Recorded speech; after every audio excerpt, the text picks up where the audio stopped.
In 1955, every major American railroad surrendered to the diesel locomotive.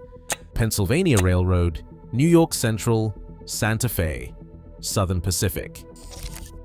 They all ripped out their steam infrastructure. They bought whatever General Motors was selling. One railroad refused. This is the railroad that refused to die. Why Norfolk and Western steam engines destroyed every diesel on the mountain. The railroad press mocked them. EMD's salesman called them backward. But here is the part nobody tells you. The Norfolk and Western steam fleet was pulling more weight. It was burning less fuel per ton-mile.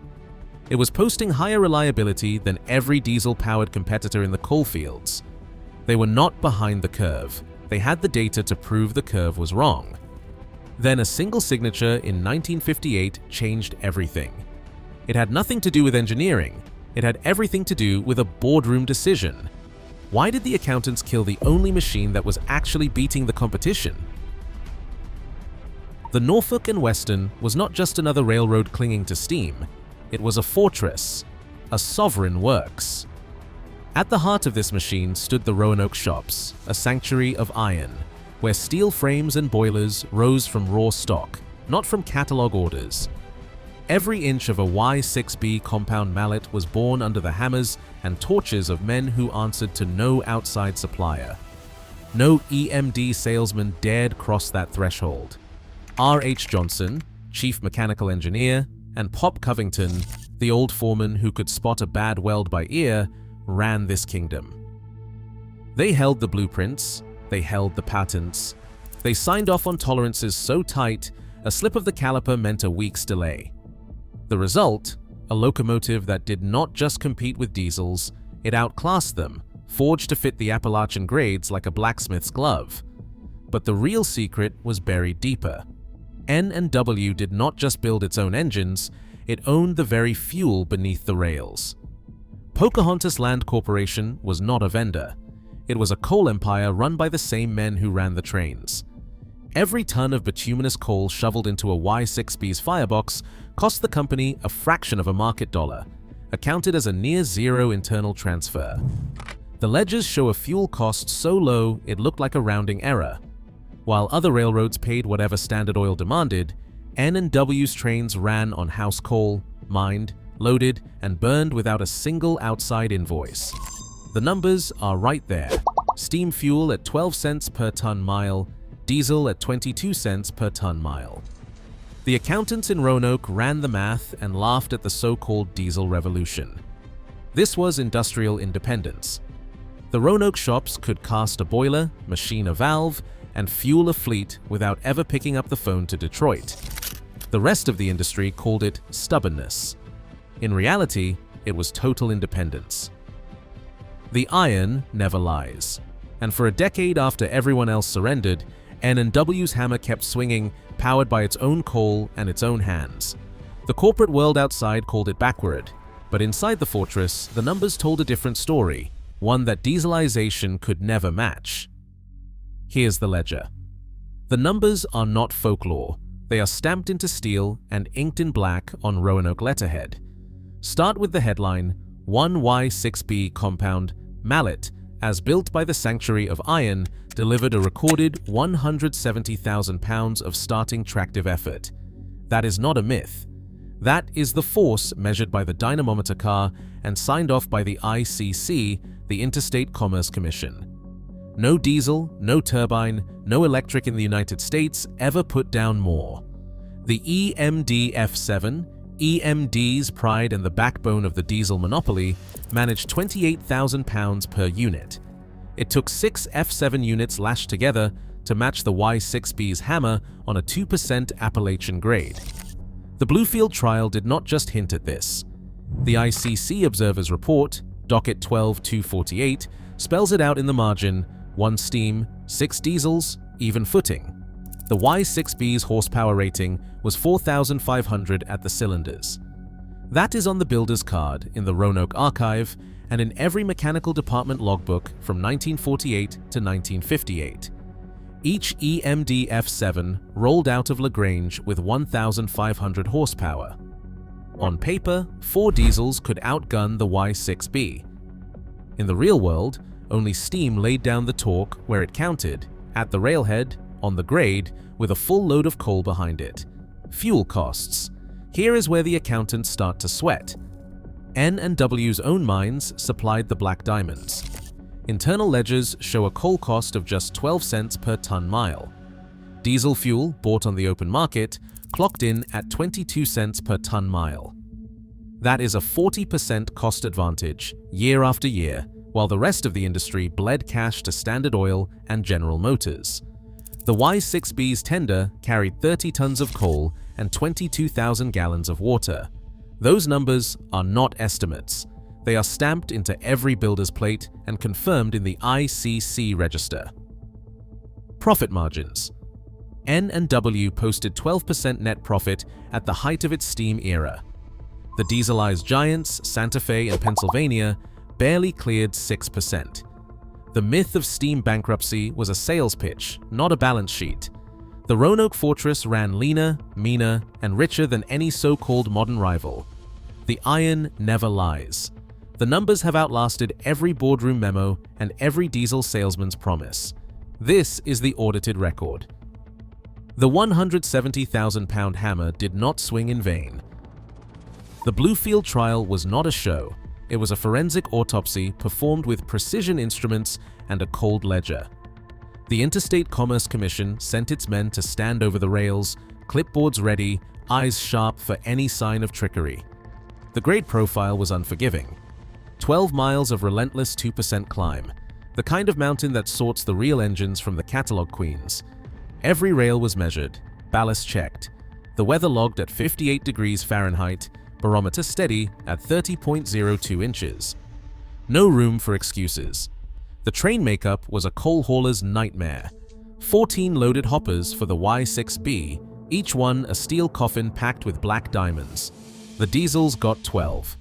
The order of cars was written out on the crew's manifest, each number checked twice against the Interstate Commerce Commission log. No extra help, no sandbagging. The consist was as honest as a tax audit. Instrumentation was the backbone.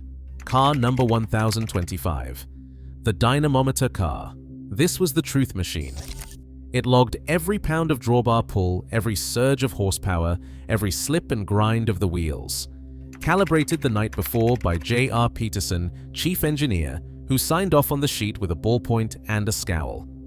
The Interstate Commerce Commission observer, W.H. Murray, watched the calibration, checked the seals, and logged the 0 points. No one trusted anyone. That's how you know the numbers are real.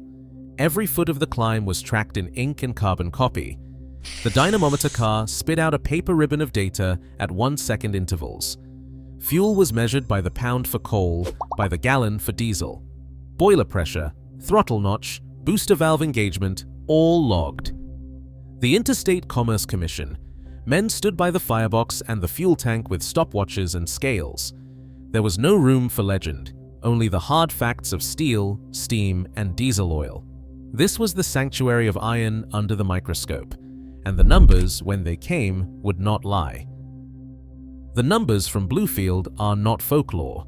They are stamped in the Interstate Commerce Commission ledger, signed by men who had no patience for sales talk. The Y6B compound mallet, Roanoke's own 170,000-pound hammer, was run up the 2% grade with 4,500 tons of coal behind it. 4 EMD F7s, lashed together and straining, got the same train over the summit 6 minutes slower. 68 minutes for steam, 74 for diesel. The Interstate Commerce Commission Observer's Report, docket 12-248, spells it out in black ink. The steam engine outperformed the diesels, not in theory, but on the stopwatch and the dynamometer car. The myth, pushed by the diesel monopoly, claimed it took 6 F7s to match a single Y6B. That was company propaganda. The real gap was sharper. 4 diesels, not 6, were required to keep pace. But even then, the numbers tilt towards steam. The Y6B's drawbar horsepower peaked at 2,120 at 10 miles per hour, while the F7 set topped out at 1,830. The diesels burned through 2,100 gallons of fuel oil on the climb. The Y6B consumed 4,800 pounds of coal, coal pulled from N and W zone seams, booked at an internal rate of 2 cents per ton-mile. The diesel's fuel cost was 8 times higher. The Interstate Commerce Commission's language is clinical. The compound articulated steam locomotive achieved a higher net tractive effort and lower fuel per ton-mile on the prescribed 2% grade under identical load conditions. A crew diary from that week, inked by engineer Harris, reads like a confession. "We topped Holly Hill with steam to spare, the diesels groaned, the old girl just dug in." The verdict is not a legend, it is a certified outcome. The Sanctuary of Iron delivered a machine that, by every measured outcome, destroyed the diesel on the mountain. The iron never lies. The diesel monopoly did not just sell engines, it sold a trap. The bait, a 3.5% lease rate, was spelled out in cold legal language. An equipment trust agreement so smooth you could slide it across a boardroom table and nobody would hear a sound. The bank, the manufacturer, and the railroad formed a closed triangle. The trust company bought the diesel, and the railroad paid a fixed monthly ransom for 7 to 10 years. At the end, the locomotive's title transferred, but every bolt, every filter, every drop of oil had to come from the same supplier, General Motors, EMD, or a designated proxy. Sample contract language read like a velvet shackle, requiring the lessee to purchase all replacement parts and consumables from lesser-approved vendors. Any deviation constituted a breach and voided the service warranty. The mileage cap was $500,000 per year. Exceed it, and the penalty clause kicked in, extra fees per mile, calculated to the cent. The lock-in clause was the real poison. If the railroad wanted to upgrade, it could swap for a newer model, at a residual value set by the manufacturer, never the market.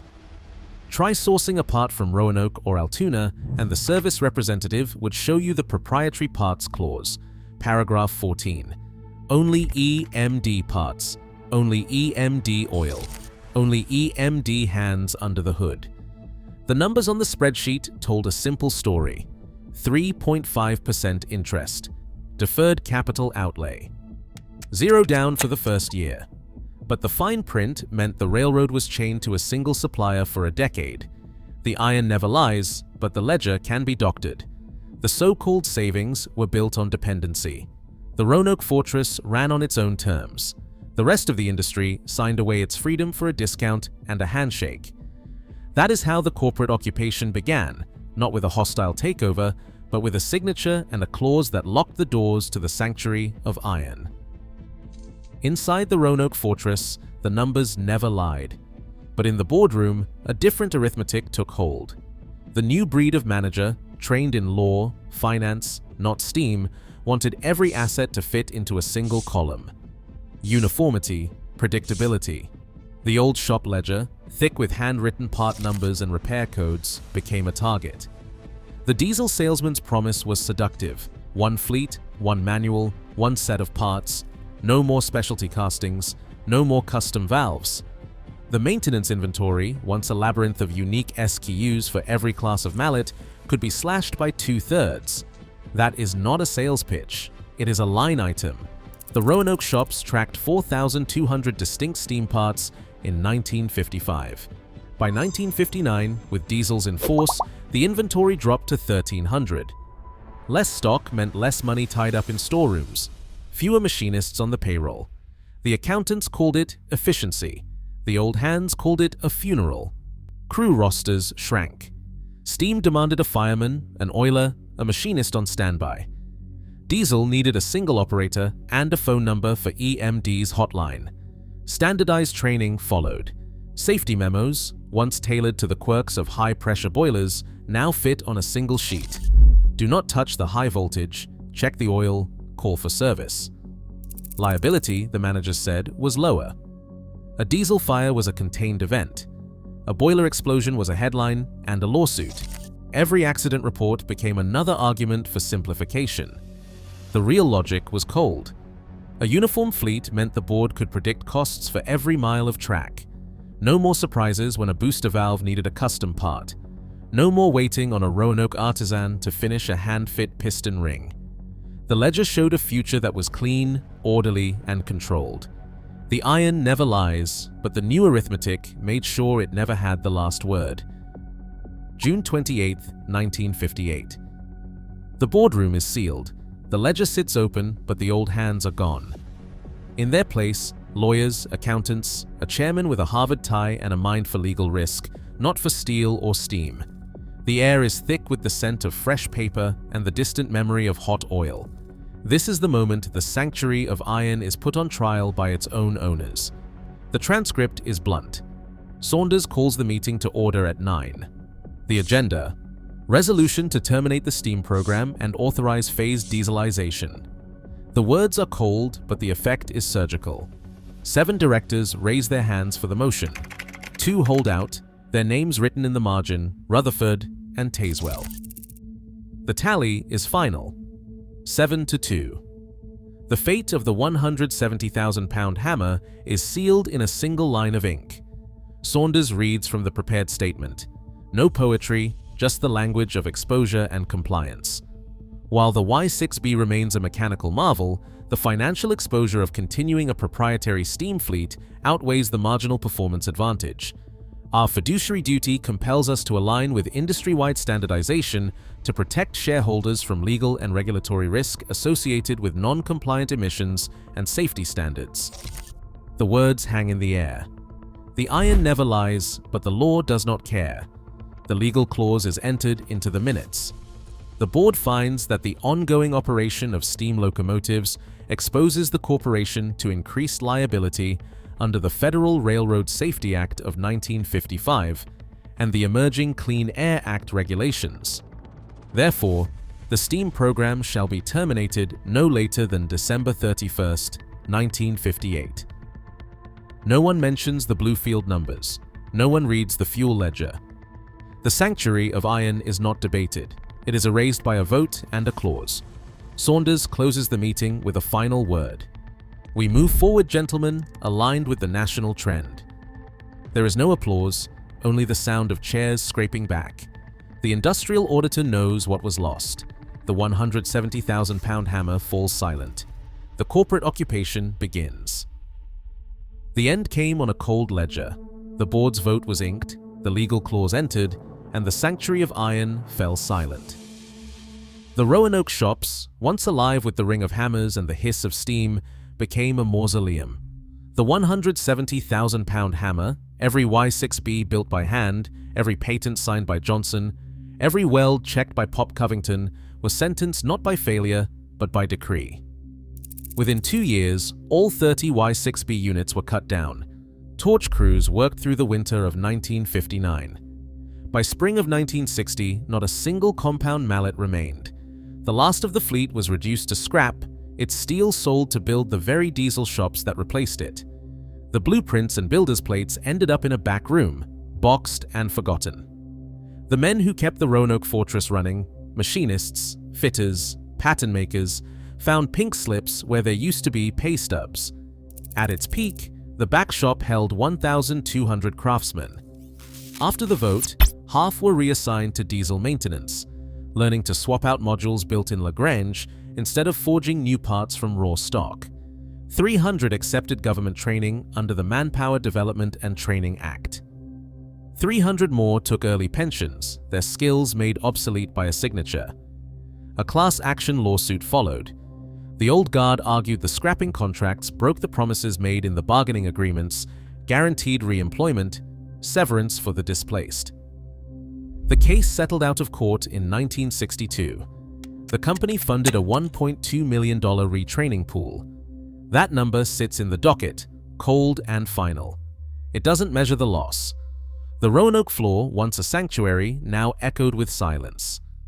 The iron never lies, but in the end, the iron was melted down and sold by the pound. Today, the Roanoke fortress stands empty. The 170,000-pound hammer sleeps, but the numbers don't. N and W ran the nation's most profitable main line, while others bent to the diesel monopoly. It wasn't steel that failed, it was the boardroom's surrender. The iron never lies, and every spreadsheet still whispers what was lost. If you see smoke on the horizon, remember, not all engines die. Drop your perspective below.